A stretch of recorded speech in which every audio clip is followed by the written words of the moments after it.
Welcome to red TV. నేను మీ Teja. Pastor Ajay బాబుని arrest చేశారు. మరి నోటీసులు ఇవ్వలేదని చెప్తున్నారు. అజయ్ బాబుని అరెస్ట్ చేయడానికి గల కారణాలు ఏంటి? ఈ రోజు సాయంత్రం 7:30 గంటలకి కొంతమంది పోలీసులు అక్కడికి వచ్చి అజయ్ బాబుని అదుపులోకి తీసుకుని అరెస్ట్ చేశారంటూ వాళ్ళ మిసెస్ అయితే మీడియా ఛానల్స్ కి చెప్పడం జరిగింది. దీనికి సంబంధించి మరిన్ని విషయాలు మనతో పాటు డిస్కస్ చేయడానికి పాస్టర్ అభినయ్ దర్శన్ గారు ఉన్నారు. ఒకసారి ఆయనతో మాట్లాడే ప్రయత్నం చేద్దాం. సార్ చెప్పండి, చాలా మంది వరకు కూడా ఇప్పటి వరకు ప్రవీణ్ పాస్టర్ కేసు గురించి ఎవరైతే అనుమానాలు వ్యక్తం చేస్తున్నారో వాళ్ళందరికీ కూడా నోటీసులు పంపించడం జరుగుతుంది. సో ప్రస్తుతం అజయ్ బాబు గారిని కూడా అదుపులోకి తీసుకున్నారు. అసలు ఏంటి, దేనికి సంబంధించి ఏ కారణం వల్ల అతన్ని అరెస్ట్ చేశారనుకోవచ్చు? తేజ, ఒకటే చెప్తున్నాను, ఈ రోజు క్రైస్తవుల మీద ఎందుకు ఇంత కుట్రలు జరుగుతున్నాయి, పాస్టర్ల మీద ఎందుకు ఇలాంటి దారుణాలు వడికడుతున్నా నాకు అర్థం కావట్లేదు. అజయ్ బాబు చేసిన నేరం ఏంటి, పాపం ఏంటి, ఏం చేశాడు? ప్రజల్ని రెచ్చగొడుతున్నారని అంటున్నారే, ఏం చూడాడు అతను? రాడ్లు పట్టుకొని రండి, బస్సులను తగలబెట్టండి, లేదంటే పోలీసుల మీద దాడి చేయండి, మీరు ఎందుకు మౌనంగా ఉంటాడని ఎక్కడైనా చెప్పాడా? ఆయన యూట్యూబ్ ఛానల్ ఉంది, ఓపెన్ లో ఉంటా వీడియోస్ లో ఎక్కడైనా కూడా క్రైస్తవుల్ని రెచ్చగొట్టి ప్రజల మీదకి కానీ, ప్రభుత్వాల మీదకి కానీ, ఇతర మతాల మీదకి కానీ ఆయన పంపించినట్టుగా ఎక్కడైనా ఉందా? లేదు కదా. ఎందుకు ఇలాంటివన్నీ చేస్తున్నారు? ఈ రోజు పాస్టర్లు మేము క్రైస్తవుల పక్షాన నిలబడి న్యాయం కావాలని అడుగుతున్నాం. ప్రవీణ్ పగడాల గారి మరణం విషయంలో న్యాయం కావాలి, మాకు అనుమానాలు ఉన్నాయి, అనుమానాలకి సమాధానాలు కావాలి, ఇది మాత్రమే మేము మాట్లాడుతుంటే మాకెందుకు నోటీసులు ఇస్తున్నారు? మాకు అర్థం కాని పరిస్థితి. ఒక అజయ్ బాబుకే కాదు, ముందు కూడా చాలా మంది నోటీసులు, ఎవరు నోరు తెరుస్తుంటే వాళ్ళకి నోటీసులు పంపిస్తున్నారు, ఎవరు కెమెరా ముందు మాట్లాడుతుంటే వాళ్ళని పోలీస్ స్టేషన్లకు రమ్మని చెప్పి వార్నింగ్లు ఇస్తున్నారు. ఇప్పుడు అజయ్ బాబు గారి వైఫ్ తో కూడా నేను మాట్లాడాను. ఆవిడ అంటున్నారు, ఎవరు నలుగురు వచ్చారు, ఇద్దరు లోకల్ పోలీసులు, ఇద్దరు హైదరాబాద్ పోలీసు అని చెప్పి ఇంటికి వచ్చారు. అయితే నేను ఇమ్మీడియట్ గా తన వైఫ్ అడిగారట. అయితే ఇన్ఫార్మ్ చేయాల్సిన అవసరం లేదు, మీరు పోలీస్ స్టేషన్ కి వచ్చి కనుక్కోండి అని చెప్పి ఇమ్మీడియట్ గా అతని ఫోన్ అదుపులోకి తీసుకొని వెళ్ళిపోయారట అక్కడ నుంచి. ఒక ఫోన్ మాత్రం, అజయ్ బాబు ఫోన్ మాత్రం తన దగ్గర వదిలేసి వెళ్ళాడు, వైఫ్ దగ్గర.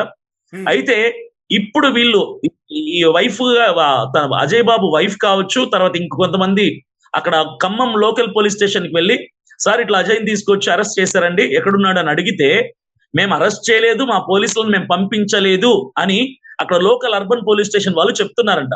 ఇప్పుడు దీన్ని బట్టి మేము ఏమర్థం చేసుకోవాలి? అంటే ఇంటికి వచ్చిన పోలీసు వాళ్ళు కాదా? అంటే అరెస్ట్ చేసిన వాళ్ళు కాదా? అంటే కిడ్నాప్ అయ్యాడు, ఇప్పుడు మేము ఏం చేయాలి? కిడ్నాపింగ్ కేసు పెట్టాల్సిందే కదా. పోనీ మేము ఇలా మాట్లాడదామంటే, ఇట్లా మాట్లాడే నన్ను కూడా ఇంకా అరెస్ట్ చేస్తారు, ఇంకొకటి మాట్లాడితే వాడిని అరెస్ట్ చేస్తారు. అసలు ఎందుకు అరెస్ట్ చేస్తున్నారు మమ్మల్ని? ఏం తప్పు చేసామని అరెస్ట్ చేస్తున్నారు? ఏం నేరం చేసాం? మేము ఏమన్నా రేపులు చేస్తున్నామా, మర్డర్లు చేస్తున్నామా, రౌడీజం చేస్తున్నామా, గుండాయిజం చేస్తున్నామా? ఏం చేస్తున్నాము? గత 10 రోజుల నుంచి పోస్ట్ మార్టం రిపోర్ట్ కావాలని, న్యాయం జరగాలని మాకు పలు అనుమానాలు ఉన్నాయని వాటి కోసం అడుగుతుంటే అరెస్ట్ చేయటం ఏంటో నాకు అర్థం కావటం లేదు. అసలు ఈ వైఖరే నాకు అర్థం కావటం లేదు. ఇప్పుడు చాలా మంది ప్రవీణ్ పగడాల గారిని చాలా దూషిస్తూ మాట్లాడుతున్నారు. వాళ్ళని ఎందుకు అరెస్ట్ చేయట్లేదు? వాళ్ళకెందుకు నోటీసులు పంపించట్లేదు?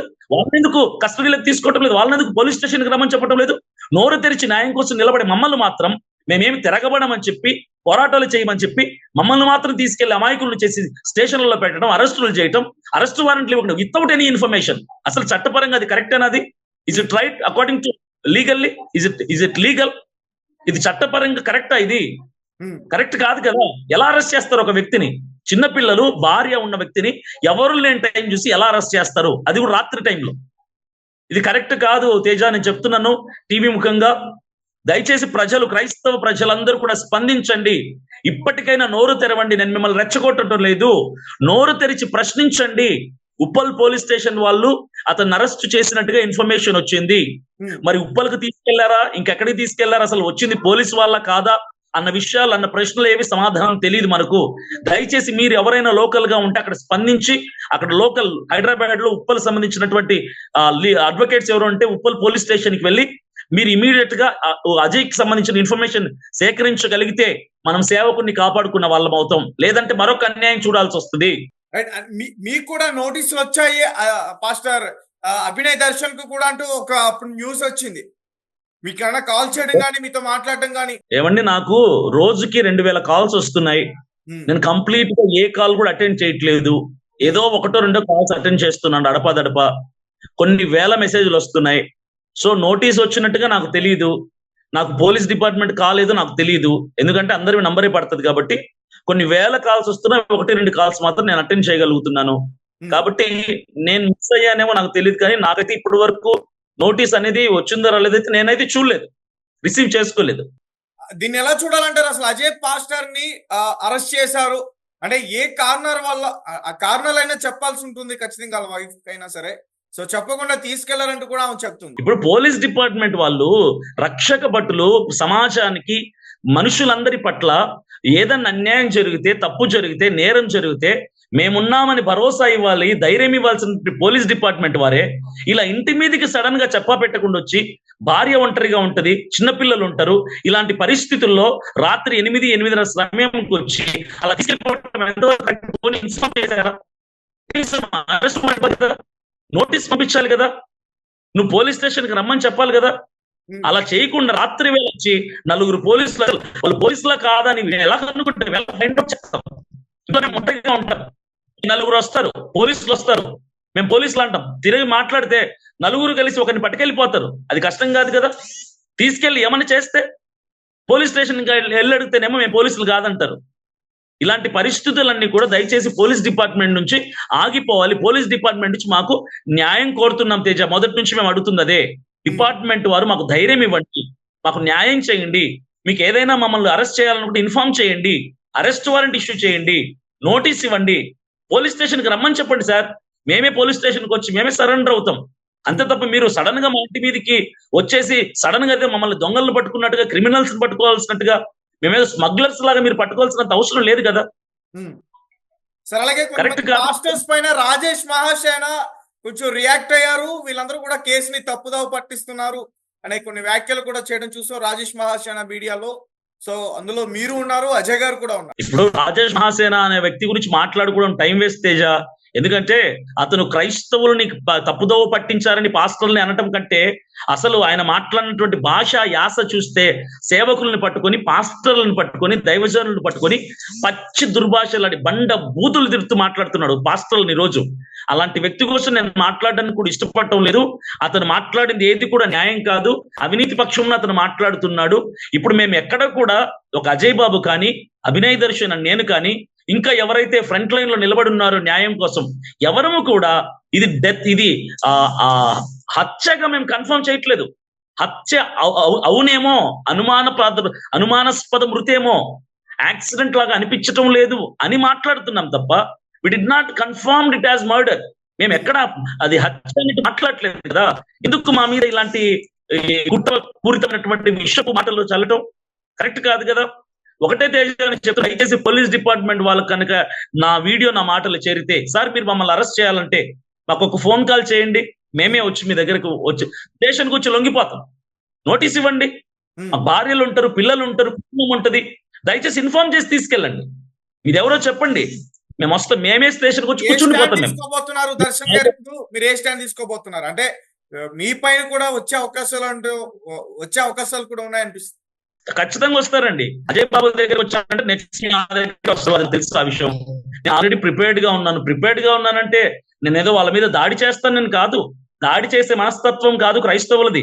మేము లొంగిపోతాం. అంత సడన్ గా వచ్చి మమ్మల్ని పట్టుకెళ్లాల్సినంత క్రిమినల్స్ కాదు కదా అంటున్నా నేను. ఎందుకు భయపెట్టం?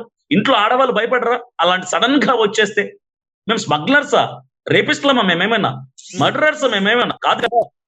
దయచేసి పోలీస్ డిపార్ట్మెంట్ వారు ఏదైనా మా మీద చర్య తీసుకోవాలనుకుంటే ఒక్క ఫోన్ కాల్ కొట్టండి, మేమే మీరు రమ్మన్న పోలీస్ స్టేషన్కి వస్తాం, మేమే సరెండర్ అవుతాం, మేమే వచ్చి మీ దగ్గర కూర్చుంటాం. 10 రోజులు కూర్చోబెడతారా, రిమాండ్ పంపిస్తారా, non bailable issue, arrest warrant మీ ఇష్టం, మీరు రమ్మంటే మేము వస్తాం.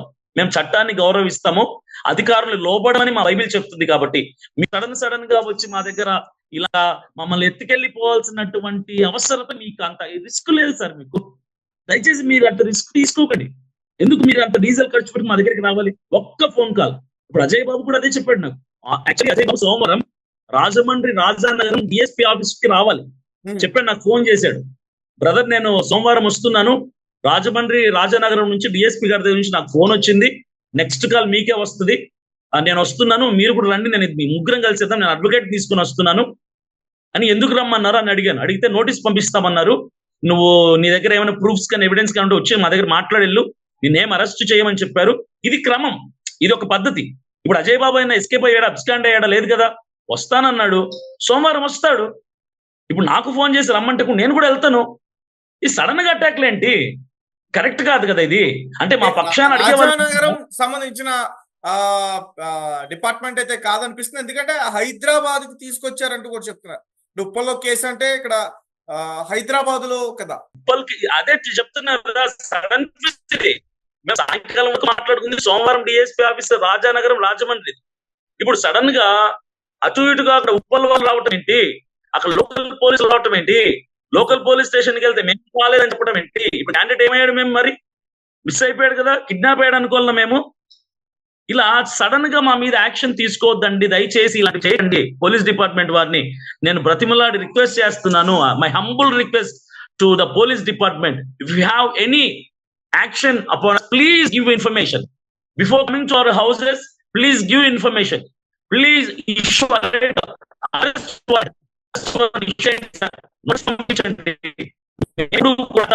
మేము